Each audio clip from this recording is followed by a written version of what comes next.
Sir. हाँ बताइए। Sir roll number 2 की अटेंडेंस लगा दो सर। अच्छा, रोल नंबर। हाँ सर मैं हाँ सर बिहार आया हुआ था सर, यहाँ बाढ़ आई हुई है सर, नेटवर्क नहीं आ रहे हैं। अच्छा, आप बिहार में हैं? हाँ सर बहुत भयंकर बाढ़ आई है यहाँ पे। अच्छा अच्छा अच्छा अच्छा। तो कहाँ पे हैं बिहार में आप, अभिषेक जी? Roll number 2।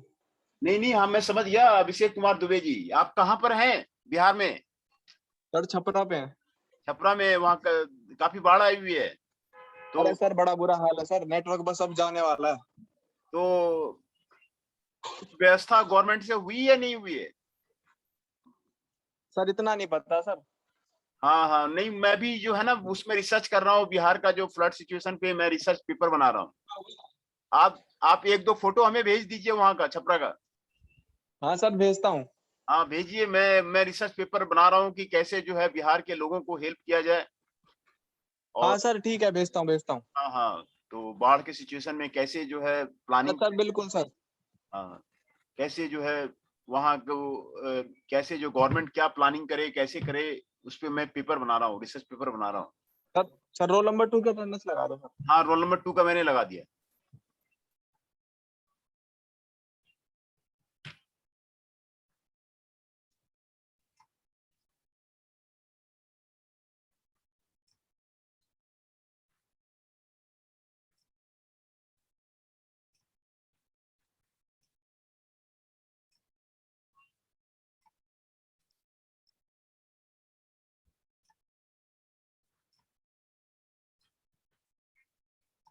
तो हम लोग जो है प्रोजेक्ट मैनेजमेंट में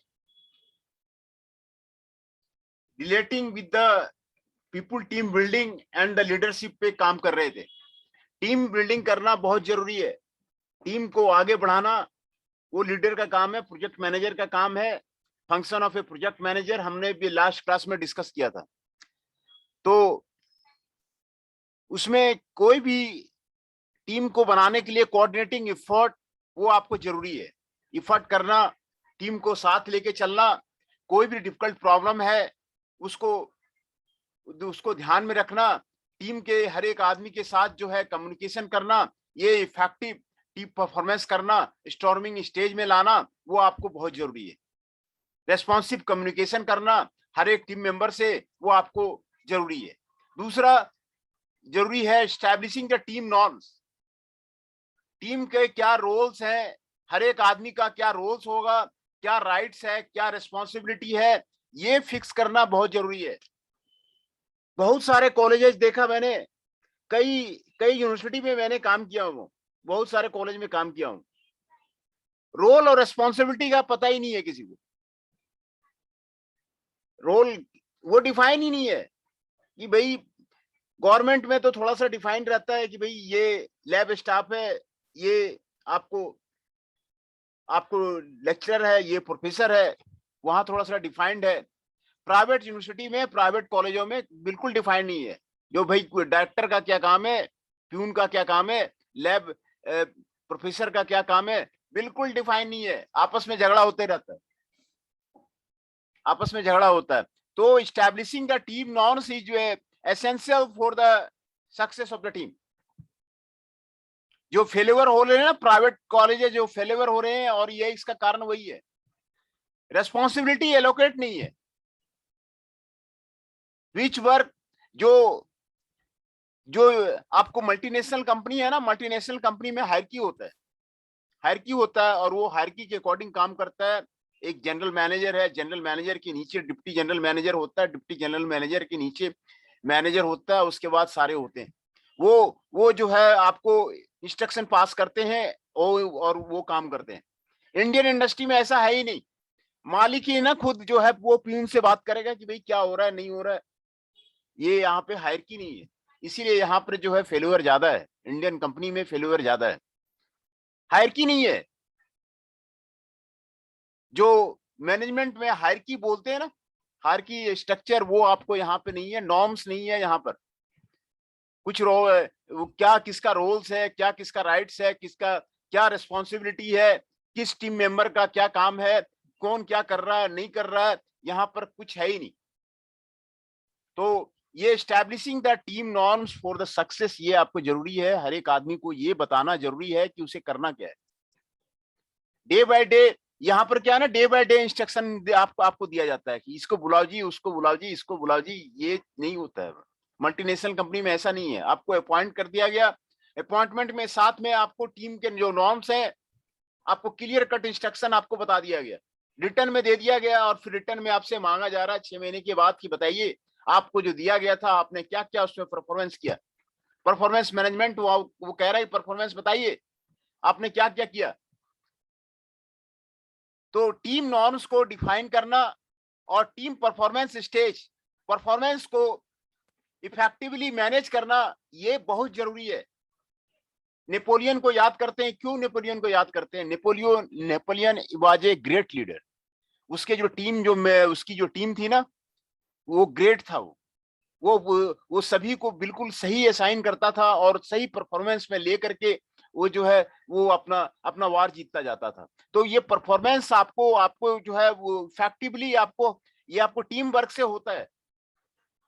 you can not do anything in alone. तो इसमें कोई भी चीज को अचीव करने के लिए आपको टीम जो है आपको बनानी पड़ेगी, टीम मैनेजमेंट आपको करना पड़ेगा। ये जो है आपको टीम बिल्डिंग बहुत जरूरी है। आपको अगर टीम में कोई आदमी नहीं कर रहा है ना, कोई आपको टांगे खींच रहा है ना, तो वो प्रोजेक्ट सक्सेस नहीं करेगा। कोई भी एक भी आदमी आपको टांग खींच रहा है और निगेटिव जा रहा है, तो फिर आपका प्रोजेक्ट सक्सेस नहीं करेगा, वो प्रोजेक्ट में फेल्योर आपको निश्चित आपको लिखा हुआ है। तो ये आपको टीम का काम है। And project completion and the team disbanding stage. Project completion में सभी का लीडरशिप का जो रोल है वो आपको बताता है कि भाई हर एक स्ट्रॉन्ग इथिकल लीडर होना चाहिए, एक्सट्रीमली इंपॉर्टेंट लीडर होना चाहिए। उसको जो है बिल्कुल सही डायरेक्शन में सभी पीपुल को लेके जाना चाहिए। सभी डायरेक्शन में जो पीपुल जो है वो पीपुल को लेकर के आपको जाना चाहिए, है ना। तो ये यहाँ पर भी आपको लिखा हुआ है कि ग्रेट स्पीकर और ग्रेट पॉलिटिशियन का यही काम है, लीडरशिप का। हमारे ऑनरेबल प्राइम मिनिस्टर साहब भी यही कर रहे हैं। He was the great leader, great politician. क्या करना है नहीं करना है उनका मिशन बिल्कुल क्लियर है। तो जो काम होता है वो ग्रेट पॉलिटिशियन का एक विजन होना चाहिए, हैविंग ए विजन होना चाहिए कि वो करना क्या है।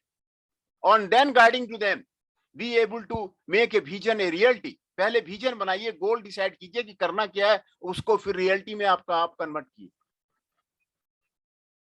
है ना। तो ऑनरेबल प्राइम मिनिस्टर साहब का जो विजन है, उनको वर्ल्ड लीडर माना जा रहा है, वर्ल्ड लीडर माना जा रहा है। हमारे यहाँ रिसोर्सेज थोड़ा कम है, लेकिन फिर भी उनका जो विजन है, उनका जो काम करने का तरीका है, वो puts it in a world leader में पुटअप कर रहा है। अभी भी हम लोगों ने कई मेडल्स जो है ले लिए हैं, जो ओलंपिक में पहले कभी नहीं ले पाए थे। उनका विजन जो है वो काम कर रहा है। तो कल जो हम बात कर रहे थे, आपको function of a project manager का बात कर रहे थे, role and responsibility of a project manager का बात कर रहे थे, and difference between duty and responsibility का बात कर रहे थे, and now the delegation of the authority. मैंने आपको पहले ही आपको बताया कि अथॉरिटी पहले डेलीगेट कीजिए, वो इंडियन कंपनी में नहीं होता है।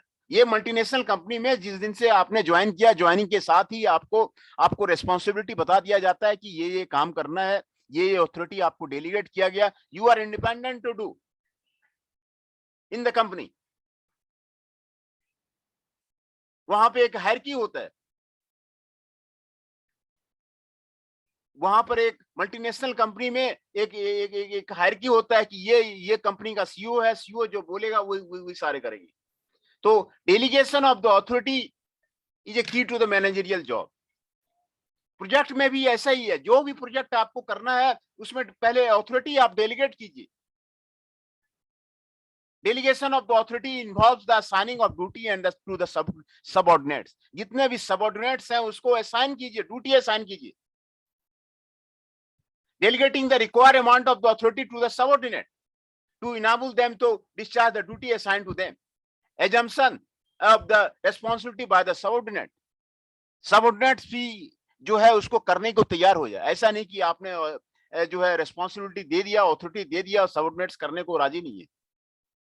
तो assumption of the responsibility by the subordinates ये आपको होना चाहिए। ये आपको डेलीगेशन ऑफ अथॉरिटी जिस दिन जो है सही रूप से हमारे Indian company, Indian manager adopt कर लेंगे, हमारा भी कंपनी जापानीज कंपनी की तरह हो जाए। कोई लैकिंग नहीं है इंडियन पीपुल में। Indian people are the hard working. ये जो जो इंडिया के जो लोग हैं ना, वो कहीं भी जाते हैं वर्ल्ड में ना, वो तुरंत जो है आपको जो है सेट हो जाते हैं। वो चाइना जाते हैं, चाइना सेट हो जाते हैं, अफगानिस्तान जाएंगे, अफगानिस्तान में सेट हो जाएंगे, दुबई जाएंगे, दुबई में भी ठीक से काम करेंगे, यूएसए जाएंगे, यूएसए में भी ठीक से काम करेंगे। किसी भी कल्चर में इंडियन पीपुल जो है आपको अच्छी तरह शिफ्ट हो जाता है। तो ये जो क्वालिटी जो इंडियन पीपुल का है, वो आपको दूसरे कंट्री का पीपुल में आपको आपको आपको नहीं मिलेगा। The building the project team, आपको प्रोजेक्ट टीम आपको बनाना ही पड़ेगा। किसी भी काम को करने के लिए एक आदमी से काम नहीं होता। कोई भी मैच जीतने के लिए टीम चाहिए। उसी तरह कोई भी प्रोजेक्ट करने के लिए आपको टीम चाहिए। टीम चाहिए। वहां पर कौन जनरल मैनेजर है, कौन जो है डीजीएम है, कौन जो है मैनेजर है, ये आपको टीम चाहिए। वहां पर सेलेक्टिंग द योर टीम, आप अपना टीम को सेलेक्ट कीजिए। Who will be the right people, you choose the right people for the them, they have the skills and ability as they have to apply for the project. वो project के लिए जो qualified people है उसके लिए उसको ability होना चाहिए, different set of the skills होना चाहिए, एबिलिटी होना चाहिए, rather than the series of the clones, ये उसको होना चाहिए। Set a tone and the ground rules, आप ग्राउंड रूल्स सेट कीजिए, एक टोन सेट कीजिए, ग्राउंड रूल्स फिक्स कीजिए कि what will be the rules to work then. These ground rules be set in the first team meeting। जब first team meeting करेंगे उसी में ग्राउंड रूल्स आप बना लीजिए, और उसमें जो प्रोजेक्ट है, प्रोजेक्ट का स्टेज का कंप्लीशन का सारा चीज रेडी कर लीजिए। बड़े बड़े यूनिवर्सिटी में, कैम्ब्रिज में भी यही होता है। कैम्ब्रिज में जब अब जैसे ही कोई बच्चा ज्वाइन करता है ना, तो उसको सारा प्लान दे दिया जाता है कि ऐसे ऐसे लेक्चर होगा, ऐसे ऐसे आपको असाइनमेंट जमा करने होंगे, ऐसे ऐसे आपको प्रोजेक्ट बनाना पड़ेंगे, और इतने दिन में आपका प्रोजेक्ट का कंप्लीशन हो जाए,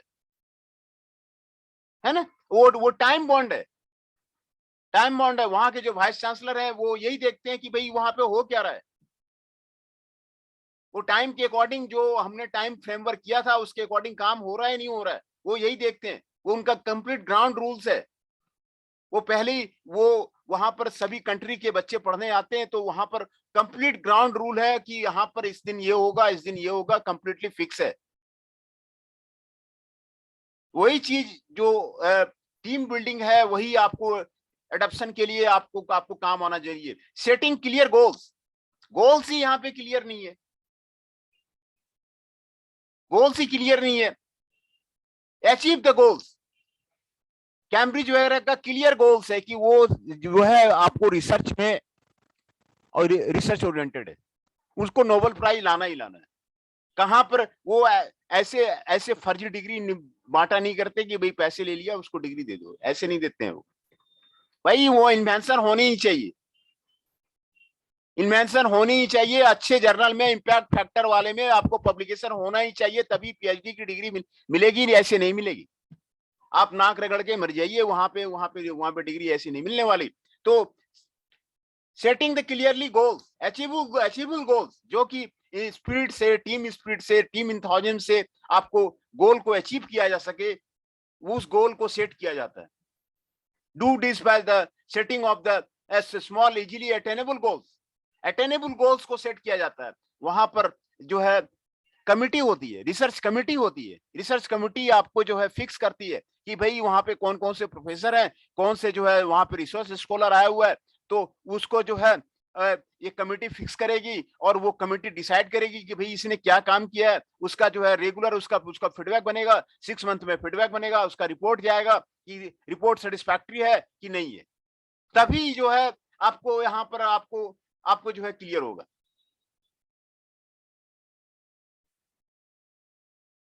गोल्स क्लियर होना चाहिए, और टीम स्पिरिट होना चाहिए, टीम इंथुजियाज्म होना चाहिए। आईएम में अच्छे अच्छे प्रोफेसर है, वहां पर रिसर्च पेपर निकल के आते हैं। आईआईटी में अच्छे अच्छे प्रोफेसर है, वहां पे निकल के आते हैं। तो प्राइवेट यूनिवर्सिटी में क्यों नहीं निकल के आ रहा? वहां पे गोल क्लियर नहीं है, एंथुसियाज्म क्लियर नहीं है, टीम स्पिरिट क्लियर नहीं है, वहां क्लियरली डिफाइंड रूल्स नहीं है, टीम में काम करने का किसी को हैबिट नहीं है। यही सबसे बड़ी लैकिंग है आपको वहां पर जो है। तो ये गोल्स जो है अच्छे अर्ली अचीवेबल गोल्स जो है, हर एक प्रोजेक्ट का अपना अपना गोल होता है और उसको सेट करना जरूरी है। कम्युनिकेशन करना जरूरी है।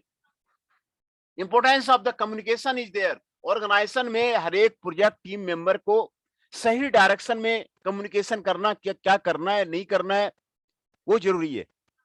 Encourage the foster for the cooperation, cooperation के लिए इंकरेज करना जरूरी है ना। Communication will it is in the everyone's one interest, then these guidelines on their one certainly not enough the guarantee a fully functional successful team will be there. Communication नहीं होगा ना, right communication at the right time होना जरूरी है। दो तरह के communication होते हैं, हॉरिजॉन्टल कम्युनिकेशन होते हैं, वर्टिकल कम्युनिकेशन होते हैं किसी इंडस्ट्री में। तो ये कम्युनिकेशन होना राइट कि what the company CEO wants, company का सीईओ क्या चाहता है और वो उसको कम्युनिकेट करता है और उसी पे सारे जो है काम करते हैं। तो डेली जो है उसका कम्युनिकेशन होता रहना चाहिए कि भाई कंपनी का सीईओ करना क्या चाह रहा है ना। तो establishing the project organisation,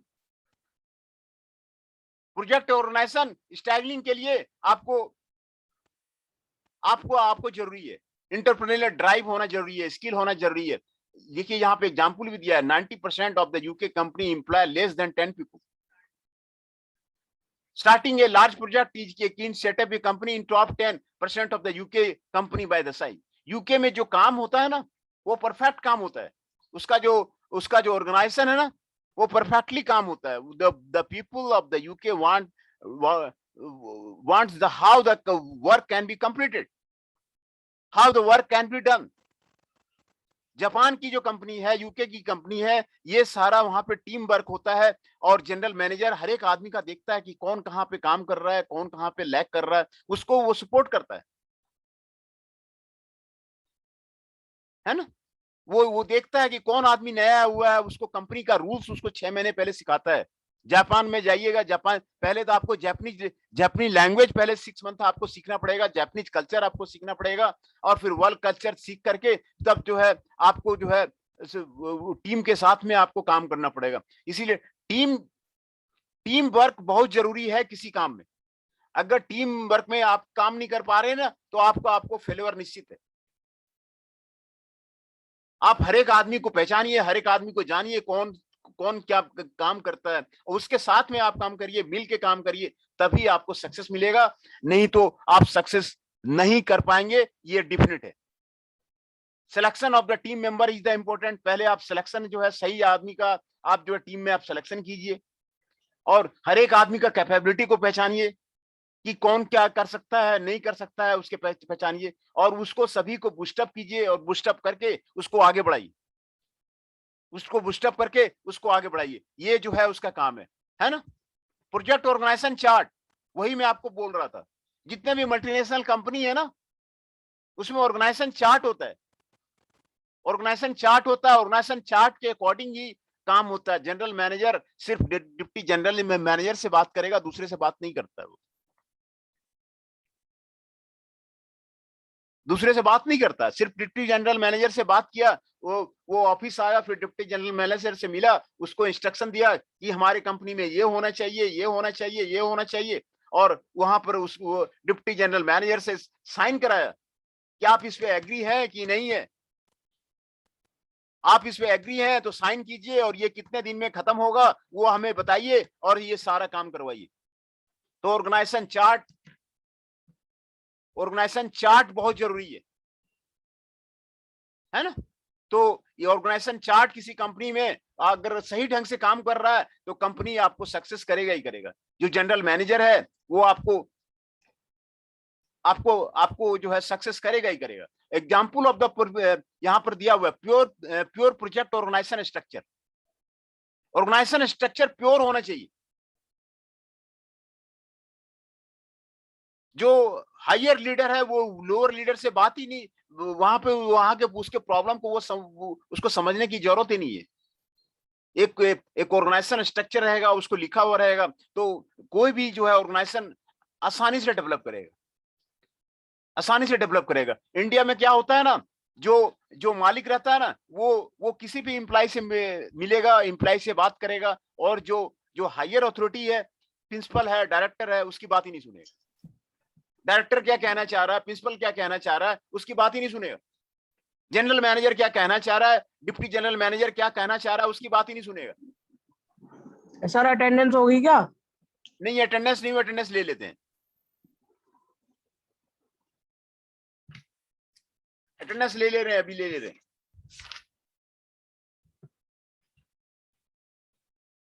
Ashish ji 7 is present, Akash ji 3 is present, Gaurav Kumar ji 16 is present, Himanshu Pundir ji 18 is present, Jainesh Chauhan ji 22 is present, Kartik Parashar ji is present,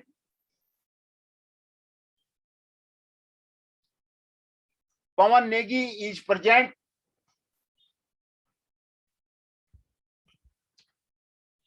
Ramdatt Bhatt ji 38 is present, Himanshu ji 17 is present, Jitendra Rana ji 23 is present, Kaushal ji 25 is present, Shekhar ji 41 is present।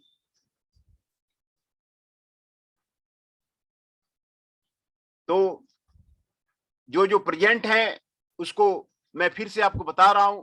Shekhar ji 18 ME 041 is present, Kaushal ji 25 is present, Jitendra Rana ji 18 ME 23 is present, Pawan Negi ji 18 ME 30 is present, Kartik Parashar ji is present, Jainesh Chauhan 22 is present, हृदय पराशर जी 18 ME 19 is present, Himanshu Pundir ji 18 ME 18 is present, Himanshu ji 17 is present, Gaurav Kumar ji 18 ME 016 is present, Ashish ji 7 is present।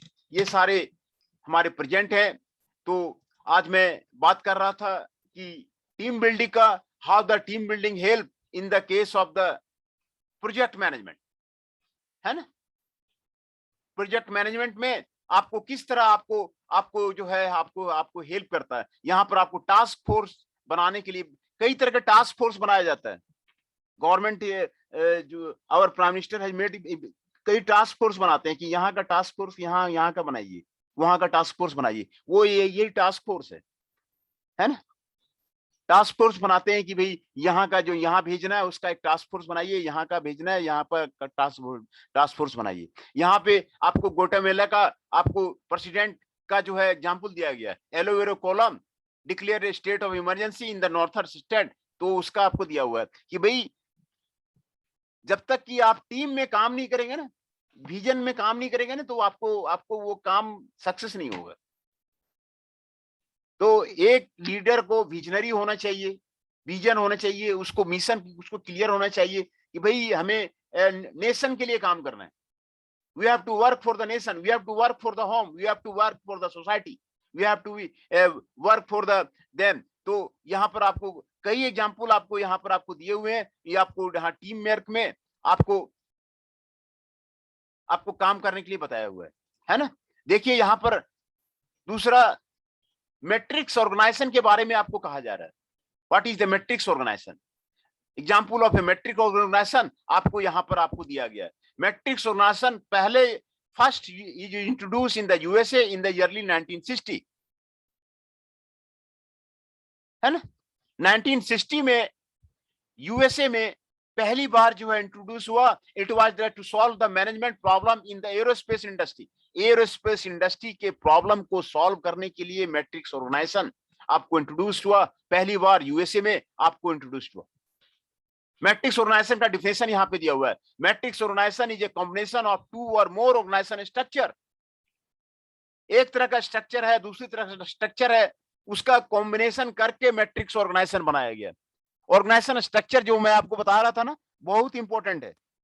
वो किताबों में सारे पढ़ते हैं, BBA के student, MBA के student उसको पढ़ते हैं, ऑर्गेनाइजेशन स्ट्रक्चर को पढ़ते हैं, लेकिन ऑर्गेनाइजेशन स्ट्रक्चर को वो इंप्लीमेंट नहीं करते, लागू नहीं करते हैं। ऑर्गेनाइजेशन स्ट्रक्चर को लागू नहीं करते हैं। बीबीए का हर एक स्टूडेंट जानता है कि ऑर्गेनाइजेशन स्ट्रक्चर क्या है, एमबीए का हर एक स्टूडेंट जानता है कि ऑर्गेनाइजेशन स्ट्रक्चर क्या है, इंजीनियरिंग का भी हर एक स्टूडेंट जानता है कि ऑर्गेनाइजेशन स्ट्रक्चर क्या है, कि उसको जो है वो इंप्लीमेंट नहीं करता है। मैट्रिक्स ऑर्गेनाइजेशन क्या है? 2 और मोर ऑर्गेनाइजेशन स्ट्रक्चर का आपको कॉम्बिनेशन है। Matrix organization include functional organization and the project organization. दोनों तरह का ऑर्गेनाइजेशन को आपको जो है वो आपको कंबाइन करता है। यहां पर आपको दिखाया गया है, 2 तरह के एग्जांपल आपको दिया गया है। एक तो फंक्शनल ऑर्गेनाइजेशन हो गया, आप जिसमें डिफरेंट फंक्शंस होते हैं, परचेज हो गया, प्रोडक्शन हो गया, R&D हो गया, है ना, और परचेज मैनेजर है, प्रोडक्शन मैनेजर है, ये हो गया। दूसरा आपको divided on the basis of the project, project A, project B, है ना, ये आपको project manager A, project manager B, आपको ये हो गया। तो ये मैट्रिक्स ऑर्गेनाइजेशन, आपको एग्जांपल ऑफ मैट्रिक्स ऑर्गेनाइजेशन आपको यहाँ पर आपको दिखाया गया है। देखिए ये एक तो प्रोजेक्ट हो गया, project A manager, project B manager, project C manager, project D manager and the project E manager, ये आपको प्रोजेक्ट मैनेजर हो गया। दूसरा ये फंक्शनल है, परचेज मैनेजर को जो कौन है कंपनी में, प्रोडक्शन मैनेजर कौन है कंपनी में, R&D मैनेजर कौन है कंपनी में, मार्केटिंग मैनेजर क्या है कौन है कंपनी में, फाइनेंस मैनेजर कौन है कंपनी में, और इसी दोनों को मिला करके प्रोजेक्ट मैनेजर और फंक्शनल मैनेजर को मिला करके मैट्रिक्स ऑर्गेनाइजेशन बनाया जाता है ना। दोनों को मिला करके आपको जो ऑर्गेनाइजेशन बनता है वो आपको मैट्रिक्स ऑर्गेनाइजेशन जो है उसको बोलते हैं। Employee in a matrix organization report on day to day performance to the project manager. Matrix organizer का आपको इंप्लाई जो है डे टू डे परफॉर्मेंस, देखिए कितना बात लिखा हुआ है, day to day performance to the project manager को वो देता ही देता है। Flow in the horizontal direction, वो आपको डेली देगा रिपोर्ट कि क्या हो रहा है, नहीं हो रहा है, ये आपको उसको आपको डेली बताएगा। इसी से जो है हमारी मल्टीनेशनल कंपनी काफी राइज करती है। तो हमारा जो जापानीज कंपनी है वो सारे वर्ल्ड में आपको छा गया है, कारण यही है, उसका जो मैट्रिक्स ऑर्गेनाइजेशन है वो क्लियर है, उसका जो गोल है वो आपको क्लियर है।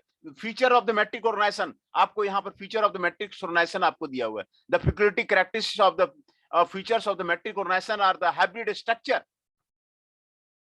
Matrix organisation is a hybrid structure. This is so because it is a combination of 2 more organization structure. It combines functional organization with a project organization, है ना, functional organization with the project organization, उसको जो है ये आपको cover करता है ना। तो हाइब्रिड स्ट्रक्चर है उसका,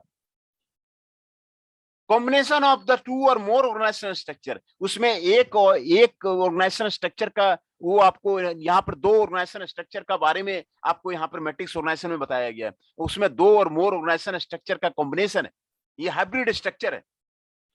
functional manager, the functional manager has authority over the technical aspect of the project, तभी जो है आपको सक्सेस होता है। The responsibility of the functional manager आपको यहाँ पे डिसाइड किया गया, ही decides how to do the work. Responsibility देना जरूरी है। मैंने बहुत सारा यूनिवर्सिटी में काम किया है, वो क्या है ना कि वो सिर्फ अपॉइंट कर दिया और फिर वो कहता है कि भाई ये करो वो करो, उसको रेस्पॉन्सिबिलिटी रिटर्न में देता ही नहीं, उसको करना क्या है, उसको अपॉइंट करता ही नहीं, अपॉइंटमेंट लेटर ही नहीं देता है।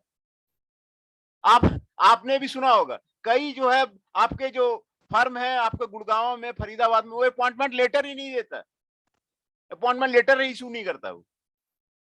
तो यही मेन डिफरेंस है आपको मल्टीनेशनल ऑर्गेनाइजेशन का राइज करने के लिए। आपको जब आदमी की जरूरत ही नहीं है, आपको अपॉइंटमेंट लेटर देने की जरूरत ही नहीं है, तो आप अपॉइंट क्यों कर, आपको जरूरत है तो उसको अपॉइंट कीजिए, उसको सही डायरेक्शन दीजिए, उसको रेस्पॉन्सिबिलिटी दीजिए, उसको परफॉर्मेंस चेक कीजिए, वो कर रहा है नहीं कर रहा, उसको परफॉर्मेंस चेक कीजिए। तो जो पब्लिक सेक्टर का फेलोवर इंडिया में हुआ, स्मॉल स्केल का इंडस्ट्री का जो फेलोवर इंडिया में हुआ, उसका मेन कारण जो आप देखेंगे तो आपको टीम बिल्डिंग नहीं है, उसमें टीम वर्क नहीं है। हमने कई केस स्टडी किया हुआ है, इंडिया के कई कंपनी का केस स्टडी हमने पब्लिश किया हुआ है, हमने देखा है कि वो ये एक तो डाटा आपको नहीं देंगे, डाटा आपको नहीं देंगे अपनी कंपनी का। अब जब डाटा ही नहीं देगा तो आप उसको रिसर्च करके आप उसको बताएंगे क्या, सुधारेंगे क्या उसको? एक तो वो अपनी कंपनी में बोलेगा कि मैं घुसने ही नहीं दूंगा अपने कंपनी में, मैं घुस। हाँ बताइए सर, अटेंडेंस हो गया क्या? आपका शुभ नाम क्या है? सर, ऋषभ नायक। नहीं, ऋषभ नायक जी के मैं अभी बना दे रहा हूँ आपका। Okay sir. ऋषभ नायक जी का हो गया। और किसी का रह रहा है? तो responsibility of the functional manager clear होना चाहिए। रेस्पॉन्सिबिलिटी जब तक आप उसको अपॉइंटमेंट लेटर ही नहीं देंगे तो वो उसको रेस्पॉन्सिबिलिटी कैसे फील होगी?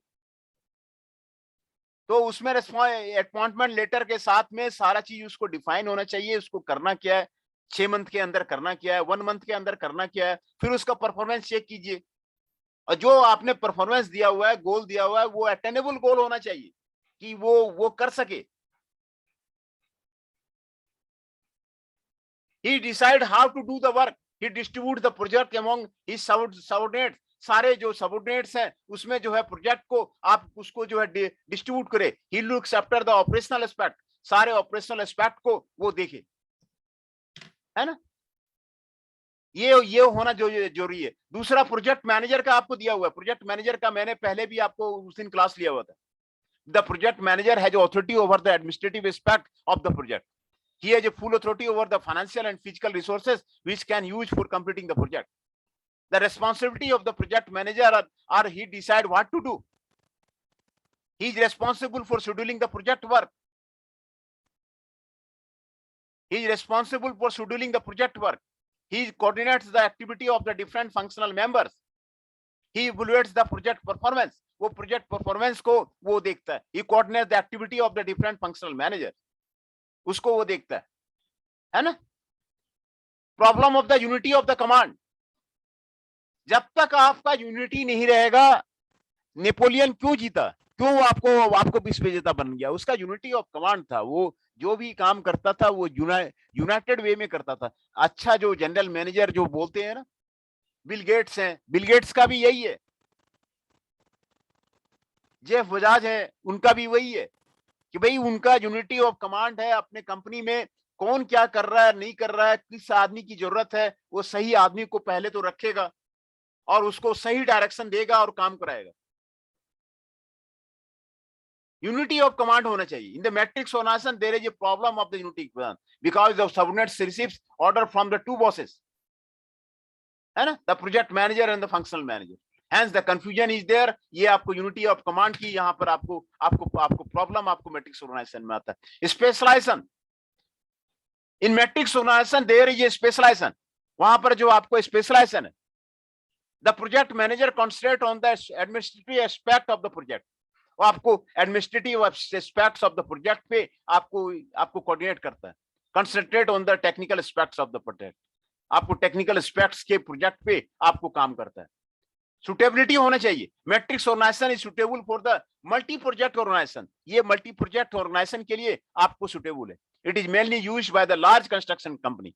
ये लार्ज कंस्ट्रक्शन कंपनी में मैट्रिक्स ऑर्गेनाइजेशन का आपको यूज किया जाता है। Each project is looked after a project manager. यहाँ पर advantage of the matrix organisation आपको यहाँ पर आपको दिया हुआ है। देखिए, what are the advantages of the matrix organization. कितने एडवांटेजेस हैं आपको यहाँ पर आपको दिया हुआ है। 8 एडवांटेजेस है मैट्रिक्स ऑर्गेनाइजेशन की, है ना। हायर इफिशियंसी, इफिशियंसी ज्यादा होती है।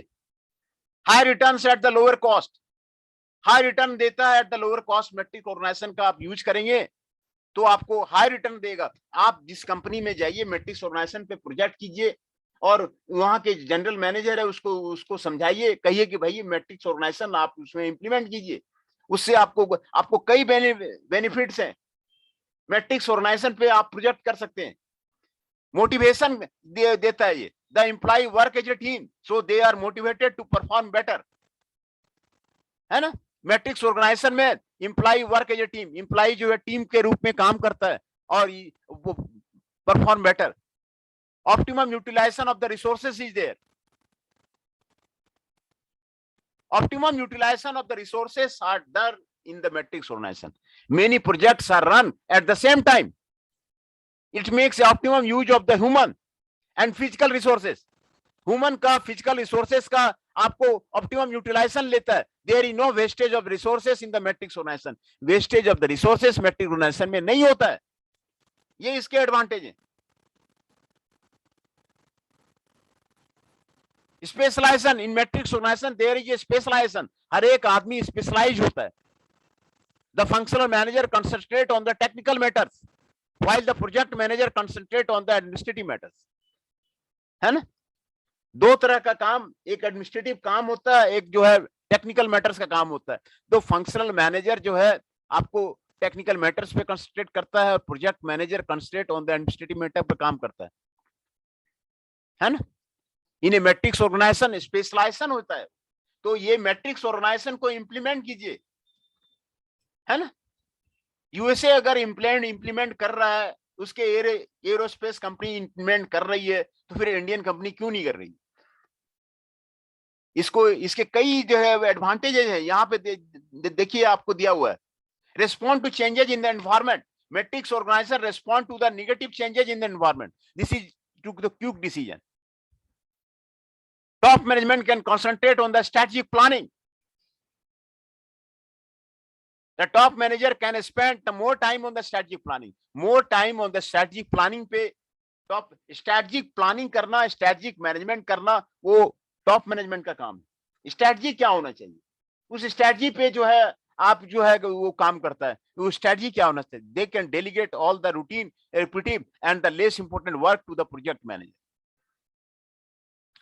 Development of skills होना चाहिए. It helps the employee to widen their skills. Marketing people can learn about the finance. Finance people can learn about the marketing. Skills बन जाते हैं मैट्रिक्स ऑर्गेनाइजेशन में. वहां पर दोनों आदमी मिलके काम करते हैं, तो जो है उसमें आपको मार्केटिंग पीपुल फाइनेंस के बारे में जान जाता है, फाइनेंस का पीपुल जो है मार्केटिंग के बारे में जान जाता है. स्किल का डेवलपमेंट होता है. Sound decision is there in a matrix organisation. आपको साउंड डिसीजन होता है. All decisions are taken by the experts. There is a decision for the very good decision is there.